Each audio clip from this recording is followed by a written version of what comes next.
Hello friends, welcome back to my channel. कैसे हैं आप लोग? आई होप अच्छे ही होंगे। फ्रेंड्स, हम कर रहे हैं one liner monthly current affair और इससे पहले हमने मई से लेके अक्टूबर तक कर लिया है कंप्लीट। अभी हम नवंबर का करेंगे।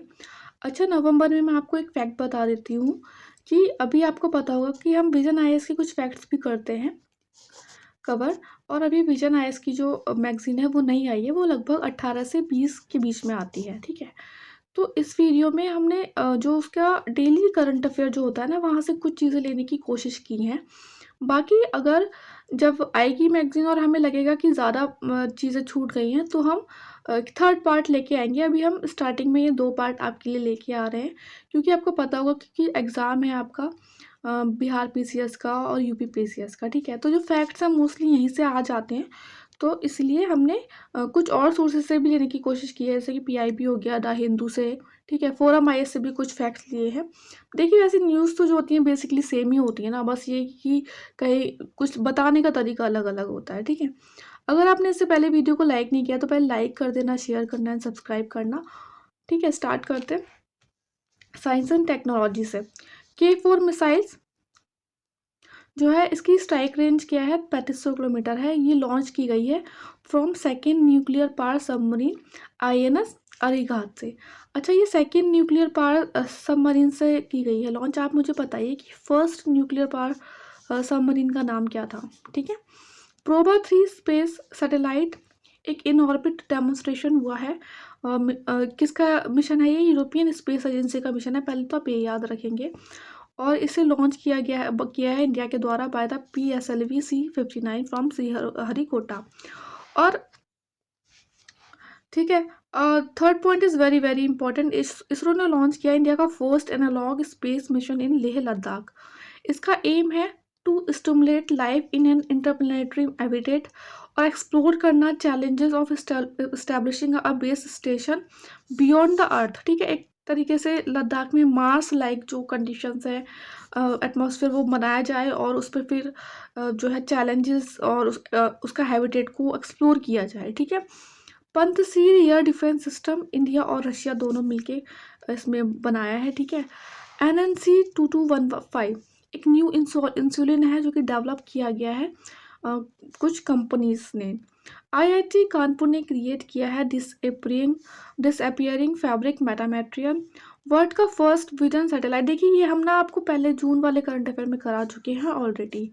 ठीक है, उस टाइम भी बहुत न्यूज़ में था। ये बहुत इंपॉर्टेंट पॉइंट है। World first wooden satellite built by the Japan, जिसका नाम रखा गया है लिग्नोसैट। सैटेलाइट जो है वो बनी हुई है होनो की Magnolia would say. Space x falcon 9 ने डिप्लॉय किया है India's GSAT and 2 satellite into orbit. और 10 साल हो गए हैं पोलियो इरिडिकेशन इन इंडिया।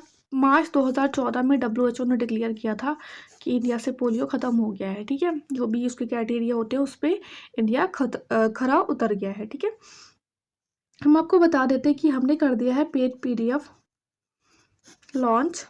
और आप हमारा टेलीग्राम चैनल ज्वाइन कर लीजिए, या ये जो कॉन्टैक्ट नंबर है उस पर आप व्हाट्सअप कर सकते हैं। वो आपको इस वीडियो के डिस्क्रिप्शन बॉक्स में, कमेंट बॉक्स में मिल जाएगा। ठीक है, देखिए, सबका पढ़ाने का तरीका अलग होता है, चीज़ें बताने का तरीका अलग होता है। अगर आप ध्यान से पढ़ेंगे चीज़ें तब आपको समझ में आएगा कि क्या डिफरेंस है और लोग जो प्रोवाइड करा रहे हैं करंट अफेयर और इसमें क्या डिफरेंट है। ठीक है, बिकॉज मैं ऑलरेडी इस जो है प्रोसीजर में हूँ 3 से 4 सालों से, और मुझे पता है कि एग्ज़ाम में क्या आ रहा है। ठीक है, या फिर क्या इंपॉर्टेंट है एग्ज़ाम के पर्पज़ से। अब जैसे यार नवंबर में मैंने बहुत ही कम चीज़ें ली हैं बट इम्पॉर्टेंट ली हैं। ठीक है, क्योंकि एग्ज़ाम है तो आप बहुत ज़्यादा फैक्चुअल चीज़ों पे ध्यान नहीं दे सकते, लेकिन नवंबर का करंट अफेयर आप मिस भी नहीं कर सकते। पिनाका वेपन सिस्टम DRDO ने लॉन्च किया है, डेवलप किया है। इंडिया एंड जापान ने साइन किया है MOU टू डेवलप एंड को produce integrated antenna system unicorn, unified complex radio antenna. और ये बहुत इंपॉर्टेंट है, ये वाला लिग्नोसैट वाला, ये कुछ जो पॉइंट्स हैं ये बहुत ज़्यादा इंपॉर्टेंट है। एंड इंडिया का जो फर्स्ट एनालॉग स्पेस मिशन है वो लेह लद्दाख में हुआ है। 3-4 पॉइंट जो है बहुत इंपॉर्टेंट है। अगर अगर करंट अफेयर्स अच्छे से बना इस बार बिहार PCS में भी, तो आप देखना इसमें से एक ना एक क्वेश्चन आ जाएगा। अनालक्ष्या प्रोजेक्ट जो है आईआईटी कानपुर ने अनवील किया है और ये डिफेंस स्टील्थ टेक्नोलॉजी को मतलब रिवॉल्यूशनाइज करने के लिए प्रोजेक्ट है। Exercise reprax regional level pollution response exercise, देखिए फुल फॉर्म में ही इसका जो मेन एम है वो दिया हुआ है। कहाँ पे हुई है? पारादीप उड़ीसा में इंडियन कोस्ट गार्ड के द्वारा हुई है to combat regional level pollution. कुछ और एक्सरसाइजेस कर लेते हैं, जैसे कि एक्सरसाइज गरुड़ा शक्ति इंडोनेशिया और इंडिया के बीच में हुई है, इंडोनेशिया में हुई है ये, ठीक है। वज्र प्रहार मिलिट्री एक्सरसाइज है, इदाहो यूएस में कंडक्ट हुई है, इंडिया और यूएस के बीच में होती है। एक्सरसाइज विनबैक्स हरियाणा में हुई है, इंडिया एंड वियतनाम के बीच में होती है। Exercise Austra Hind Australia and India के बीच में होती है, पुणे महाराष्ट्र में हुई है। तीनों ये मिलिट्री एक्सरसाइज है। मैरीटाइम एक्सरसाइज सिम्बैक सिंगापुर और इंडिया के बीच में होती है ये, और ये इस बार हुई है आंध्र प्रदेश में। आर्म फोर्सेस के बीच में सिंगापुर और आर्मी के बीच में एक एक्सरसाइज हुई है अग्नि warrior, very important, very very important. ये कहाँ पे हुई है? महाराष्ट्र में। फर्स्ट स्पेस डिफेंस एक्सरसाइज अंतरिक्ष अभ्यास दिल्ली में हुई है, very important. Indian army, air force, navy सबने मिलकर ज्वाइंटली कंडक्ट किए है एक्सरसाइज पूर्वी प्रहार, कहाँ पे? अरुणाचल प्रदेश में। This is important, this is important. Exercise reprax is very important, ठीक है। Sanyukt Vimochan joint humanitarian assistance and disaster relief exercise Ahmedabad and Porbandar Gujarat में हुई है। Seventh anti submarine warfare shallow water craft अब है। अब एग्जाम में आपके आ जाएगा कि नवंबर में अब है हुआ है, लॉन्च किया है ये एंटी सबमरीन वॉरफेयर लॉन्च, उसका नाम क्या है? दिस इज इंपॉर्टेंट, ठीक है। Iron beam laser defence system बहुत न्यूज़ में था, इजराइल का है ये। देखिए नवंबर में ना समिट्स बहुत ज़्यादा हुए, हालांकि कुछ हमने जो ऑलरेडी अक्टूबर में, क्योंकि न्यूज़ में आ जाता है ना कि आपका नवंबर में हेल्ड होगा या दिसंबर में हेल्ड होगा, तो हमने कुछ अक्टूबर में भी कर रखे थे। तो इम्पोर्टेंट देख लेते हैं। Urban mobility India conference and expo Gandhinagar में हुआ है। थीम है इसकी standardization and optimization of urban transport solution. India mobile congress new Delhi में हुई है, 8th एडिशन हुआ है इसका। थीम थी the future is new, the future is now. First Asian Buddhist summit, देखिए फर्स्ट है ना, देखिए इंपॉर्टेंट के लिए गए यहाँ पे। आप अगर आप ध्यान से पढ़ेंगे ना तो बहुत ही इंपॉर्टेंट समिट लिए गए, और आप एक भी मिस मत करना, आपके एग्जाम में एक अगर आएगा ज़रूर, ठीक है। First Asian Buddhist summit new Delhi में हुआ है। थीम है role of Buddha Dhamma in strengthening Asia.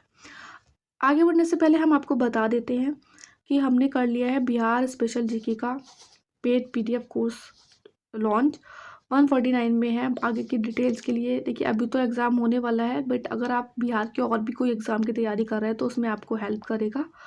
आप हमसे कांटेक्ट कर सकते हैं, व्हाट्सअप नंबर आपको प्रोवाइड किया जो जाएगा यहाँ पे, और टेलीग्राम चैनल ज्वाइन कर लीजिएगा बेसिकली। सागर मंथन ग्रेट ओशियन डायलॉग एक कॉन्फ्रेंस है, फर्स्ट एडिशन हुआ है, सबसे इम्पोर्टेंट तो ये है। ऑर्गेनाइज किया है मिनिस्ट्री ऑफ पोर्ट शिपिंग ने। First South Asia's largest maritime thought leadership forum है। First global ministerial conference on ending violence against children Bogota Colombia में हुआ है। होस्ट किया था इसे Colombia plus Sweden in partnership with UNICEF and WHO। UNF COP29 हुआ है Baku Azerbaijan में। देखिए आप मुझे बताइए COP28 कहाँ पे हुआ था एंड COP13 कहाँ पर होगा? दोनों ही थी, तीन इंपॉर्टेंट क्वेश्चन है, आप मुझे बताइएगा कमेंट बॉक्स में। COP16 convention on biological diversity recently held हुआ है, ये कोलंबिया में। कोलंबिया में कौन सी सिटी भी है कोई बताइए आप मुझे कमेंट बॉक्स में। देखिए सर्च करने से क्या होता है ना, आप हमेशा याद रहेंगी आपको वो चीज़ें। India launch national biodiversity strategy and action plan in this COP16, और एक पीस विद नेचर कॉलिशन भी लॉन्च हुई है इसमें, ठीक है। G20 समिट 2024 हुआ, ब्राज़ील ने होस्ट किया 18 से 19 नवंबर के बीच में। थीम थी building a just world and a sustainable planet. और 2025 का जो G20 होगा वो कहाँ पे होगा? साउथ अफ्रीका में होगा। इंटरनेशनल कोऑपरेटिव, अच्छा G20 के ना आप नेशन के नाम याद रखिए कि कौन कौन सी कंट्रीज इन्वॉल्व हैं। International cooperative alliance global cooperative conference new Delhi में। This is very very important. Conference organise की गई है इक्को के द्वारा plus ICA plus government of India. देखिए 2025 जो है ना वो international year of cooperative declare किया गया है UN के द्वारा। आपने पढ़ा होगा 2024 कौन सा ईयर डिक्लेयर किया गया है UN के द्वारा? बताइए कमेंट बॉक्स में, हम पहले ही बता चुके हैं आपको करंट अफेयर वीडियोज़ में। अच्छा, दिस इज़ इम्पॉर्टेंट, ऐसे क्वेश्चन ना यूपीपीसीएस में बहुत आ जाता है ऐसे ऑप्शंस कि फर्स्ट टाइम हुई है इंडिया में इन 130 ईयर्स। 130 ईयर्स आपको एग्जैक्टली याद रखना है। थीम है इसका इस बार का cooperative build prosperity for all. ठीक है, cooperative build prosperity for all. High level ministerial conference on anti microbial resistance AMR Jeddah Saudi Arabia में हुई है ये। थीम थी इसकी from declaration to implementation accelerating action. Seventh global aerospace summit कहाँ पे? अबू धाबी में हुआ। This is very very important. प्रवासी भारतीय दिवस हम ऑलरेडी करा चुके हैं आपको अक्टूबर के करंट अफेयर में। वैसे ये 18th एडिशन होगा। इसमें देखिए 2 साल में एक बार होता है, आपको पता होगा। और इस बार ये होगा 2025 में भुवनेश्वर ओडिशा में। ठीक है। डायस्पोरा थीम है इसकी diaspora reliable partners for India's progress in Amritkaal. Quarterly economic conclave Delhi में हुआ है। अच्छा, इसकी थीम बहुत इंपॉर्टेंट है इसलिए हमने लिया है इंडियन इरा। जैसे छोटी छोटी जो थीम्स होती है ना, तो उनके चांसेस ज़्यादा रहते हैं कि क्वेश्चन जो आपके एग्जाम में आ जाए। ठीक है, क्योंकि जब आपको ऑप्शंस में देता है तो कुछ लेंदी थीम भी दे देगा, तो हमें लगता है कि नहीं यार, इतना ये तो नहीं हो सकता, लेंदी वाला ही होगा। थोड़ा सा मतलब एलिमिनेशन में थोड़ा सा इशू हो जाता है। अगर आपको एग्जैक्ट पता होता है तो ज़्यादा अच्छा रहता है। India international science festival 10th edition IIT Guwahati में हुआ और फर्स्ट टाइम ये नॉर्थ ईस्ट में हुआ। ये आप याद रखना। ठीक है, थीम है इसकी, आई थिंक ये वाला फैक्ट तो मैंने सही बोला, हाँ, कि first time north east India में हुआ है। अगर आप क्रॉस चेक करना चाहें तो प्लीज़ करके बता दीजिएगा। थीम है इसकी transforming India into a global manufacturing hub driven off by science and technology. देखिए, डॉक्टर एस जयशंकर ने एक बुक लिखी है, why Bharat matter. This is important, very important book. My beloved life life Amitava Kumar friends India closest strategic partner professor Sriram Chaulia ने लिखी है। यहाँ पे माई बिलीव लाइफ है या वाइफ है वो आप देख लीजिएगा, वैसे लाइफ ही होगा। सूरज मानी, देखिए ऑबिचुरीज देख लेते हैं, जो इंपॉर्टेंट है वही देखेंगे। सूरज मानी सहनाई प्लेयर हैं, हिमाचल प्रदेश इनकी डेथ हुई recently. Sharda Sinha very important, Bihar Kokila के नाम से फेमस थी, फेमस फोक सिंगर थी बिहार की। अगर आप बिहार PCS दे रहे हैं तो आपको ये फैक्ट्स रटने हैं। ठीक है, पद्मश्री मिला था 1991 में, पद्म भूषण मिला था 2008 में। विवेक देवराय, आप पढ़ते होंगे इकोनॉमी में, विवेक देवराय कमिटी, तो इकोनॉमिस्ट थे ये। John Alfred world oldest man थे इंग्लैंड के, इनकी डेथ हुई रिसेंटली। KS पुत्तस्वामी जज थे बेसिकली। ठीक है, एक्ट KS पुत्तस्वामी नॉट जज, ये मतलब आपको पता होगा ना कि राइट टू प्राइवेसी जो उससे रिलेटेड थे ये। तो आप मुझे बताइए कि ये कब ग्रांट किया गया था, right to privacy is a fundamental right. Schemes and campaign देख लेते हैं। This is again very very important, PM Vidya Lakshmi scheme, ministry of education की है स्कीम। ये 2024 से लेके 2030 तक रहेगी। अभी 6 नवंबर को लॉन्च हुई, सेंट्रल सेक्टर स्कीम है। ऑफर करेगी financial assistance to meritorious student for higher education. Eligible होंगे वो स्टूडेंट जो कि टॉप 100 रैंक NIRF में है, या 100 से 200 स्टेट जो रैंक है स्टेट गवर्नमेंट और सेंट्रल इंस्टीट्यूशन में। बेसिकली ऐसा बोला गया कि 880 इंस्टीट्यूशंस के स्टूडेंट्स को ये फ़ायदा करेगी। ठीक है, collateral free and guarantor free education loan दिया जाएगा। फैमिली इनकम होनी चाहिए 8 लाख से कम, तो उन्हें मिलेगा 3% interest subvention on loan up to 10 lakh rupees. और अगर आप लोन लेंगे ₹7.5 लाख तक, तो स्टूडेंट एलिजिबल रहेगा फॉर क्रेडिट गारंटी ऑफ 75%। अच्छा, ये एक स्टेप है toward the national education policy 2020 के टुवर्ड्स, उसमें जो गोल्स दिए हुए थे। Ministry of women and child के द्वारा कुछ कैंपेन चलाए गए, जैसे कि बाल विवाह मुक्त भारत कैंपेन, नेशनल कैंपेन। अब कोई बहाना नहीं, अब कोई मतलब कि जेंडर बेस्ड जो वायलेंस होते हैं ना, उसमें अब कोई बहाना नहीं चलेगा। गुस्सा आ रहा था या औरत को तो मतलब सहना आना चाहिए, तो इस तरीके से नई चेतना पहल बदलाव की मिनिस्ट्री ऑफ रूरल ने ये जो है कैंपेन चलाया 1 मंथ का अगेंस्ट जेंडर बेस्ड वायलेंस। तो ये आपको दोनों पता होना चाहिए कि अब कोई बहाना नहीं चलाया ministry of women and child ने, और नई चेतना चलाया पहल बदलाव की मिनिस्ट्री ऑफ रूरल ने। One nation one subscription scheme ministry of education 2025 से लेकर 27 तक रहेगी। बेसिकली क्या है कि इसमें ना मिनिस्ट्री ऑफ एजुकेशन की स्कीम रहेगी ये। इसमें जो है एक एक्सेस दी जाएगी जर्नल्स की और आर्टिकल्स की स्टूडेंट, टीचर्स एंड रिसर्चर्स को। तो इसे बोला गया वन नेशन वन सब्सक्रिप्शन।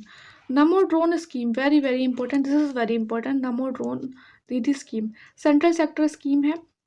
पहले बात तो ना, सेंट्रल सेक्टर सेंट्रल स्पॉन्सर, ये बहुत इंपॉर्टेंट रहता है। Aim to empower women led self help group by providing them with drones and training for agriculture purpose. Scheme जो है वो पार्ट है मिनिस्ट्री ऑफ एग्रीकल्चर। अब इसमें आप कंफ्यूज मत होना, नमो ड्रोन दीदी स्कीम है तो हमें लगेगा मिनिस्ट्री ऑफ वीमेन चाइल्ड से रिलेटेड है, नहीं, मिनिस्ट्री ऑफ एग्रीकल्चर से रिलेटेड है।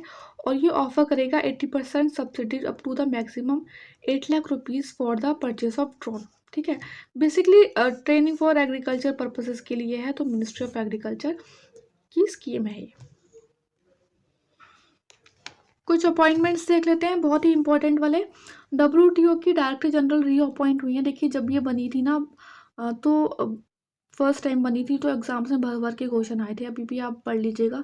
गोजी कौन नाम है इनका, first women and first African बनी थी ये। नेशनल लीगल सर्विस अथॉरिटी के चेयरमैन सुप्रीम कोर्ट जज जस्टिस भूषण रामकृष्णा बने। संजय मूर्ति न्यू कैग बने हैं इंडिया के, वेरी इंपॉर्टेंट। फॉरेन सेक्रेटरी, इनका जो टेन्योर था वो 2 साल के लिए एक्सटेंड कर दिया गया है, विक्रम मिश्री। डोनाल्ड ट्रम्प बने हैं अमेरिका के प्रेसिडेंट 47th, और इनका सेकेंड टर्म है USA का जो है प्रेसिडेंट का। अच्छा, ये दिस इज इम्पॉर्टेंट, जब भी ऐसा कुछ होता है ना तो एग्जाम में आपके क्वेश्चन आता है, खासकर UPPCS में तो बहुत आता है। फिर इन्होंने जब ये प्रेसिडेंट बने तो इन्होंने अपॉइंट किए कुछ प्रेसिडेंट और चेयरमैन, जैसे कि फेडरल ब्यूरो ऑफ इंटेलिजेंस, जिसके हमारे यहाँ CBI होता है, इनके यहाँ FBI होता है, उसके प्रेसिडेंट बनाए इन्होंने Kash Patel. Director of national intelligence Tulsi Gabbard. American national security advisor बनी माइक। प्रेसिडेंट देख लेते हैं कुछ कंट्रीज के, इसके माई सैंडू ये बने हैं मोल्दोवा के। उरुग्वे के बने हैं यामांदू ओसरी, और बोत्सवाना के बने हैं Duma Boko. This is important, director general of international solar alliance Ashish Khanna appoint हुए हैं। Secretary general of Interpol Valdecy Urquiza Brazil के हैं। ऐसे क्वेश्चन बहुत आते हैं आपके एग्जाम में। First time a Brazilian citizen appoint to this जो है appointment. Doctor Jayatirtha Raghavendra chief बने हैं ब्रह्मोस एयरोस्पेस के। अच्छा, हमने आपको अक्टूबर में एक पढ़ाया था कि कौन सी फर्स्ट कंपनी बनी है जिसने जो अग्निपथ अग्निवीर हैं उन्हें रिजर्वेशन देने का वादा किया, मतलब रिक्रूटमेंट के लिए जॉब देने का वादा किया है, तो ये ब्रह्मोस एयरोस्पेस थी। मासातो कांदा प्रेसिडेंट बने हैं एशियन डेवलपमेंट बैंक के, और इसने मैंने आपको बताया था एक चीज़, 69th जो मेंबर बना है ATP का, वो कौन बना है वो बताइए आप मुझे कमेंट बॉक्स में। ये था आज का छोटा सा वीडियो और बहुत ही इंपॉर्टेंट वीडियो। आई होप आपको अच्छा लगा हो। अच्छा लगा है तो प्लीज़ लाइक कर देना, शेयर करना, सब्सक्राइब करना। आगे के पार्ट में करेंगे हम सेकेंड पार्ट, ठीक है।